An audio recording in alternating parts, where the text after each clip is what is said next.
আসসালামু আলাইকুম ভিউয়ার্স। তো আমি আজকে খুবই সিম্পলভাবে কীভাবে কাতলা মাছটার ঝোল করি সেটাই আপনাদের সামনে শেয়ার করতে চলে এলাম। এই তো প্রথমে মাছটাকে আমি নুন হলুদ দিয়ে মাখিয়ে নিয়েছিলাম, তারপরে এই তো মাছটাকে ভেজে নেব। এই তো মাছটাকে কড়াই ভেজে নিলাম।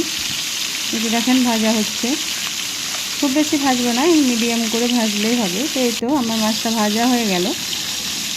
এবার আমি একটা থালার মধ্যে উঠিয়ে নেব। তো এই তো মাছটাকে আমি উঠিয়ে নিলাম। এই তো দেখেন আমার মাছটা ভাজা হয়ে গেছে। এবার সেম কড়াইয়ে আমি মাছটা রান্না করার জন্য মশলাটা কষিয়ে নিব। এই তো মশলাটা আমি কষানোর জন্য দিয়ে দিয়েছিলাম পেঁয়াজ রসুন বাটা, তারপরে লবণ হলুদ লঙ্কার গুঁড়ো গোলমরিচের গুঁড়ো জিরের গুঁড়ো। এই তো মশলাটা সিম্পলভাবে কষিয়ে নিলাম। এই তো মাছটা আমার অলরেডি রান্না হয়ে গেছে। কেমন রান্না হয়েছে কমেন্টে জানাবেন এবং সবাই ভালো থাকবেন, সুস্থ থাকবেন এবং আমাকে ফলো করে দিবেন। কমেন্ট